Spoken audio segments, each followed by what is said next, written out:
My name is Roger Ogden, and I'm the organizer of Stop Obama Now, a Tea Party group in San Diego, California. Go to the link at the bottom of the page for more information. The bibliography there contains many references for the material presented here. This presentation explains the religious doctrine of Obama's church in Chicago, which is based on Black Liberation Theology. It also outlines the origins of Black Liberation Theology, which is a kind of racist black identity religion. At first I thought Obama was just another liberal, not a good thing, but not a disaster either. About 6 months before the election, I started hearing that Obama is the Antichrist and did not take that seriously. However, I began to see campaign art like the poster shown here, which depict Obama with symbolism such as this radiant halo or glory that in religious art is used to indicate divinity. Of course, everyone noticed the hysterical reaction of Obama's fans. Just before the election, I learned that many Black Nationalists actually worship their leaders as gods, and that really sparked my interest. Jeremiah Wright declared on national television that Black Liberation Theology is the doctrine of their church. Black Liberation Theology is a derivative of the black theology of Black Nationalism. The proof of that is provided by comparing doctrines. This is an attempt to graph the relationship between the different branches of Black nationalism. It is a simplification because the relationship is very complicated. The mass movement was started by Marcus Garvey in the late 1920s in Jamaica and expanded into the U.S., eventually having millions of members. Garvey liked to dress up in military-style uniform and review his members on parade, also in military uniform. He described his movement once as the first fascist because it started before Mussolini's black shirt movement. I am not sure that they really qualified as a fascist movement at that time, but some of the groups that came from his movement really do qualify as that, in my opinion. Marcus Garvey was deported by J. Edgar Hoover for mail fraud, and also because he started to meet with the KKK to try to achieve racial separation. The Rastafaris looked to Garvey as a prophet, and Garvey said once, "Look to the east for the crowning of a black king. He is the Redeemer, for the days of deliverance are near." Taking that as a prophecy, the Rastafaris worshiped the Emperor of Ethiopia, Haile Selassie, as the Christ. The Nation of Islam was influenced by the Garvey movement as well as the Moorish Science Temple. The founders of the Nation of Islam, Farad Muhammad and Elijah Muhammad, were members of the Moorish Science Temple. Noble Drew Ali, the head of the temple, was beaten to death, and it was suspected that Farad and Elijah may have been involved in his murder in an attempt to take over the temple. If true, the attempt to take over failed, and Farad instead started the Nation of Islam with Elijah as his understudy. Farad disappeared after a couple years, and some think that Farad may also have been murdered. The groups on the bottom line appear to be more or less offshoots of the Nation of Islam, although some of them may have roots that go all the way back to the Moorish Science Temple or the Garvey movement. These are some photos of some of the main personalities. Marcus Garvey and Noble Drew Ali are on the top row. Noble Drew Ali headed the Moorish Science Temple, a group of black Freemasons and Shriners. The Islamic motif of the Nation of Islam comes from this connection to the Shriners, who also have an Islamic motif. Farad Muhammad and Elijah Muhammad are on the second row. Notice that Elijah Muhammad has a kind of glory behind his head, much like is displayed in some of Obama's campaign art. Farad Muhammad, the founder of the NOI, looks more white than black. Farad was of mixed race. Elijah Muhammad wrote in one of his books in 1975, The Secrets of Freemasonry, that the Mahdi, Arabic for Messiah, will lead the destruction of the white race. He will have a white mother and a black father in order to deceive the white race. As creepy as this may sound, one may wonder whether Obama's mixed race is not another reason that he was put forward with many hits that he is the Black Messiah. On the bottom right row is Malachi C. York, who is imprisoned for molesting dozens of children of his cult. Next are Yahweh ben Yahweh, Louis Farrakhan, and Obama with a spiritual guide, Jeremiah Wright. These are some of the basic generic beliefs of the Black Nationalists that most sects have in common. The theology is Nazi-like in its racism. The black race is God, and the white man is literally the devil that was put in charge of the world until the end times as a trial for the black race. Black men have to discover the God within them through discovery of the knowledge of self. Black nationalists do not believe in a spiritual God or spiritual afterlife because they feel that this promise of a reward in the afterlife was used in the past to keep blacks in their condition of slavery. Their kingdom is on this earth, and their reward will be obtained in the physical world. Self-salvation and self-exaltation is practiced. There can be more than one God or Messiah, and this is achieved by the person's own actions. The Nazis had a similar racist doctrine in which the Aryan race is God, Hitler the Messiah, and Jews the Antichrist. They imposed this doctrine on the evangelical churches of the Third Reich. It was ironically called positivist Christendom or positive Christianity. A version of this religion is still used in America by the Nazi Christian identity movement. Many German ministers went to concentration camps rather than accept this kind of doctrine, but Obama embraced a similar racist doctrine quite willingly. This slide is an overview of the doctrine of the Nation of Islam. They worship their mixed-race founder, Farad Muhammad, as God or Allah in the flesh. Farad is actually pronounced that way, as if it were two syllables.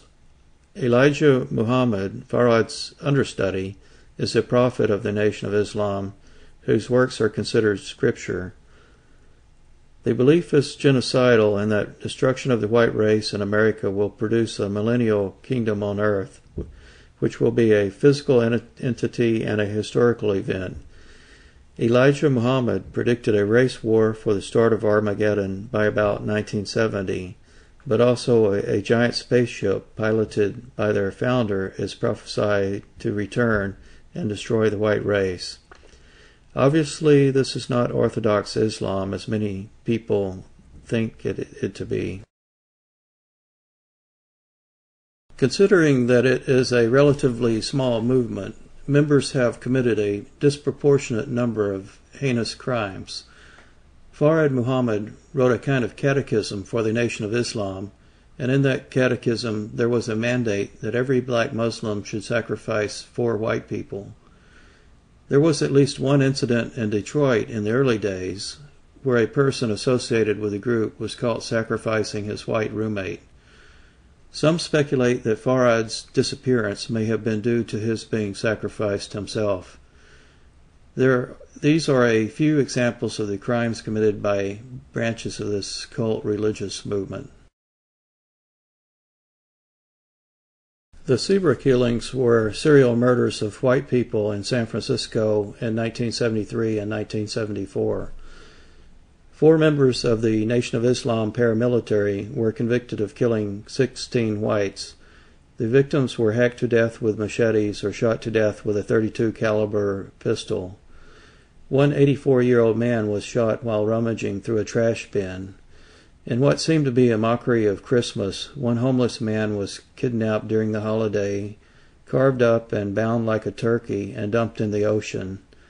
The killers called themselves the Death Angels and appeared to be trying to carry out the old mandate by Farad Muhammad. The San Francisco Chronicle speculated that they were trying to spark a race war. Elijah Muhammad had prophesied a race war for about 1970. Other groups were thought by some investigators to have been doing the same thing, and many more people may have been murdered in this spree, but no one else was ever convicted. These cults span the political spectrum, and the Yahweh Nation in Miami was much lauded by the local Republicans for their conservative politics, self-improvement efforts, and business skills until some of the members were convicted of murdering dissidents and random white people in the early 1980s. The Yahweh Nation presented itself as being Jewish, but is an offshoot of the Nation of Islam, like Obama's church in Chicago is Christian, but still an offshoot of the Nation of Islam. The killers also appeared to be reviving the old mandate by Farad Muhammad to kill whites.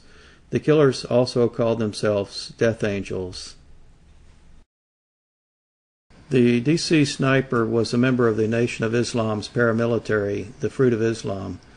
He was convicted with his young partner of killing 10 people, both white and black, in the area surrounding Washington, D.C. Some also speculated that he was trying to provoke the Black Nationalist version of Armageddon. This is a popular historic poster of the Nation of Islam that Farad Muhammad used to use. It refers to Armageddon, the final battle between the Nation of Islam and America with the advent of the Black Messiah. Armageddon will end in the destruction of the white race, America, and the traditional church. A utopian millennial kingdom will result. The film Independence Day is based on the Nation of Islam's end-time scenario. A giant spaceship driven by their founder, Farad Muhammad, is prophesied to appear to destroy America and the white race. The spaceship is called the Wheel or the Mother Plane and is based on the wheel of the book of Ezekiel in the Bible. The title of the film also has significance because Farad is said to have appeared on Independence Day, changing its meaning to independence from the white man. The spaceship hides in the clouds during the day, and you will notice that it emerges from a cloud in this clip. The film has a happy ending, but in the NOI version of the scenario, the white man and America are annihilated.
This slide shows the head of a small group of black Hebrew Israelites that were performing rituals to summon spaceships at the time of Obama's election.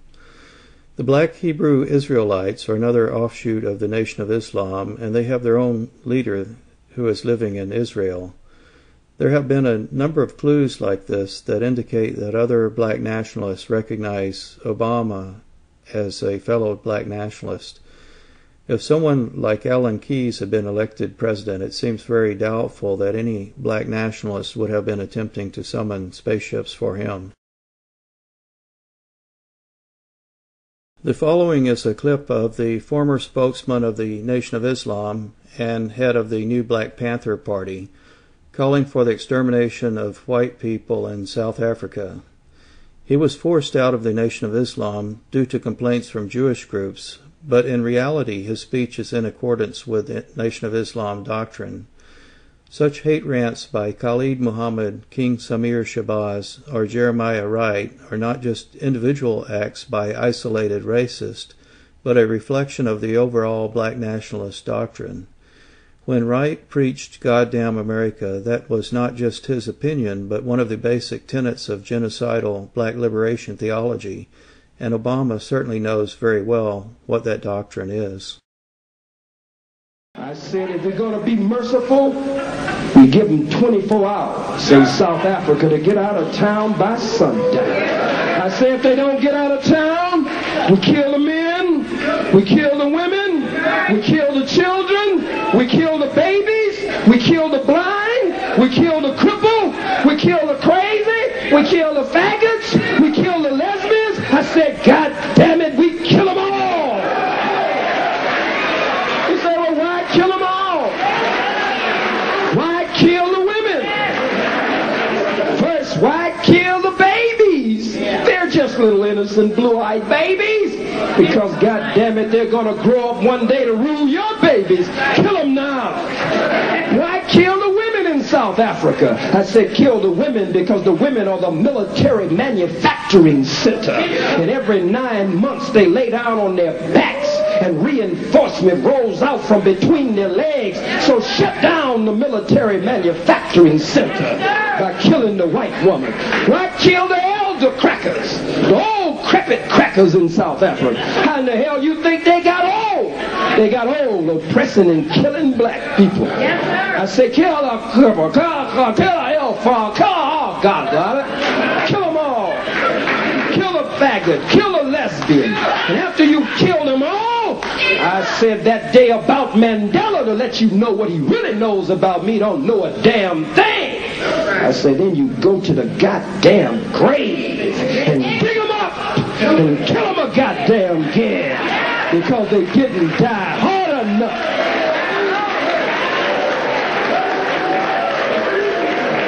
And if you don't have the strength to dig them up after you've done all that work, just go to the grave and shoot in the damn grave. Kill them again. Because they didn't die hard enough. I don't have no respect for Mandela. The Ku Klux Klan and Nazi groups have been cooperating with Black nationalists since Marcus Garvey started meeting with the KKK in the late 1920s. This is an image of George Lincoln Rockwell, then head of the American Nazi Party, attending a Nation of Islam meeting around 1960. There is also a clip on YouTube of Nazi chief Tom Metzger addressing the new Black Panther Party in the early 1990s at a meeting in Dallas. Supremacist Black nationalists and white supremacists have common interests and similar racist doctrines, though reversed. They have common goals of racial separation and bringing down the system, and that is why they are willing to cooperate. There is a clip of Jeremiah Wright on YouTube saying that he has known Farrakhan for decades, since Farrakhan was a singer in a cabaret. Farrakhan has had close relations with Obama's sect. Here, Farrakhan, Obama, and Wright all appear on the cover of Trumpet magazine, the magazine of Wright's church. For Black nationalists, the trumpet is a symbol that the final confrontation with the white man is imminent, and Farrakhan uses the same symbol on his website. James H. Cone said that he based Black Liberation Theology on the Black nationalism of Malcolm X, the Black Power movement, and Martin Luther King, a traditional Christian. However, the basic tenets are all Black nationalism and Black power. There is little traditional Christianity except for a superficial facade. Genocide is defined in the Merriam Online Dictionary to be the systematic destruction of a racial, political, or cultural group. Since Black nationalists prophesy and call for the destruction of the white race, America, and the traditional church in the end times, their doctrine fits the definition of genocidal in all three ways. America is a political entity, and the church is a cultural entity. Following are a few quotes from the first two books by Cone on Black Liberation Theology. These are by no means all of the quotes like this. There are literally dozens of such quotes. Cone's books are fundamentally about racial hatred for the white race and destruction of white society. You should be able to see that the doctrine of Black Liberation Theology is fundamentally the same as overall genocidal Black Nationalist doctrine. You can buy these books from Amazon or other normal book retailers and check the quotes and the context for yourself.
Black nationalists have a lot in common, read each other's literature, and share ideas.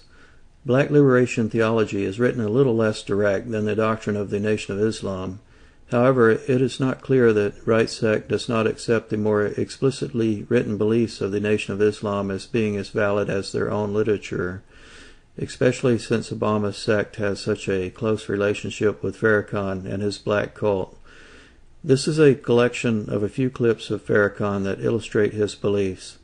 He declares himself to be God and a little Jesus and claims to be immortal. At the end, he describes receiving a message from the spaceship of death piloted by the founder of the Nation of Islam. According to White House records, Louis Farrakhan has visited the White House.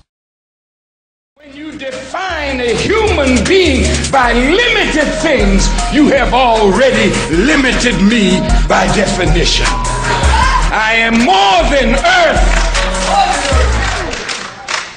I am God.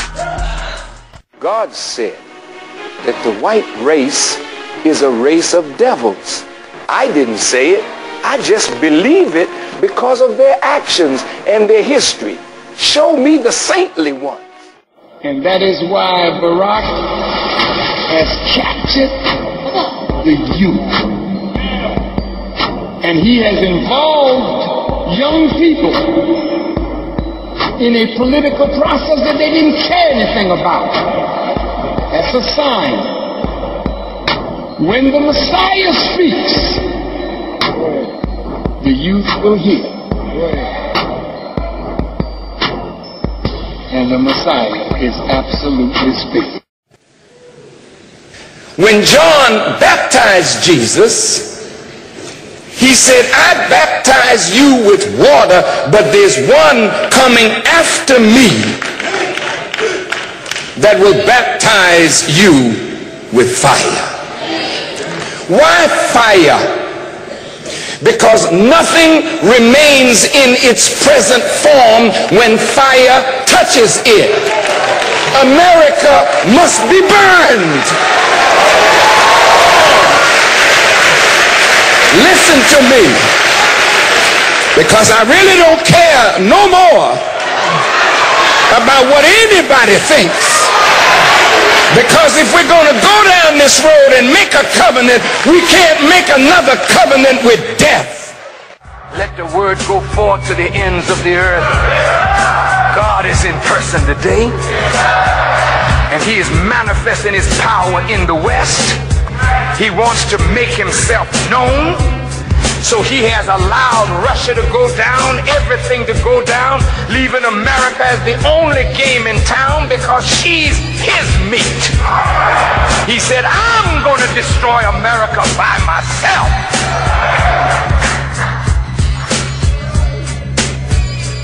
For you, his people, he gonna kill her. It's not that I can't be handled, but when you calculate how you're going to deal with me, you got to calculate on what I depend on for my strength. And that you can't handle. And as long as I'm with him and they are with me, them Jesuses, then I become a little Jesus in your midst.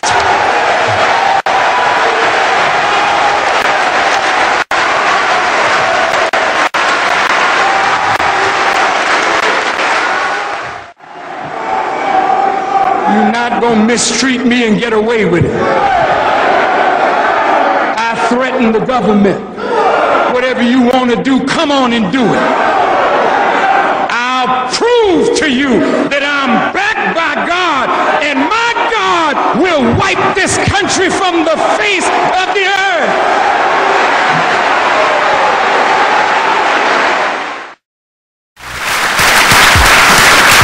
I'll tell you straight, you will never punk me. You don't have enough money to buy me. You don't have nothing to offer me. You can't kill me. Even if you try, I can't die. You'll deal with me for generations to come.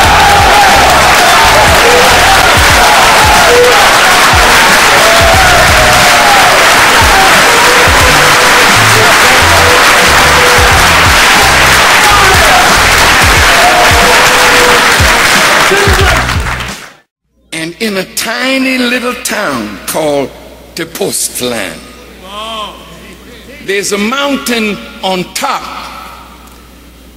of which is the ruins of a temple dedicated to Quetzalcoatl, the Christ figure of Central and South America, a mountain which I've climbed many times. However, on the night of September 17th, 1985, I was carried up on that mountain in a vision with a few friends of mine. And as we reached the top of the mountain was lit. Listen to him. Listen. And a wheel, or what you call a UFO, came over the mountain but didn't come all the way over, was on the outside of the mountain. Three legs came down out of this wheel-like object. Tell it. Come on. And I was a little afraid. And as I walked over, thinking the wheel was going to come over and land for me to go in it, a voice said, "Relax." And a powerful beam of light came out of that wheel and lifted me up into it. It took off at a very terrific speed, and I knew that it was going to this human-built planet a half a mile by a half a mile, and I was frightened to see something that huge in the sky. The pilot, I couldn't see him. I knew he was there, but I couldn't see him. This is just one more quote from Elijah Muhammad, where he prophesies that America will be burned by fire, as Farrakhan threatened in the previous clip. David Horowitz reported in an article in Salon magazine that the Nation of Islam incited blacks in Los Angeles against whites and Koreans for a year before the Rodney King riots occurred. The key to understanding the Obama administration is to know that Obama's sect in Chicago, Farrakhan's Nation of Islam, and the new Black Panther Party are all related, allied Black Nationalist groups that have similar genocidal doctrines and goals. It is very dangerous for the media and politicians to have ignored this situation as they have without explaining it fully to the public. They should be held responsible for this failure. The genocidal rants by Khalid Muhammad, King Samir Shabazz, and Jeremiah Wright are not just the opinions of these three individuals, but a reflection of the shared basic doctrine of the wider Black Nationalist movement, including Black Liberation Theology. A person that was in such a group for 20 years is just not fit to be president and should be removed from office as soon as possible.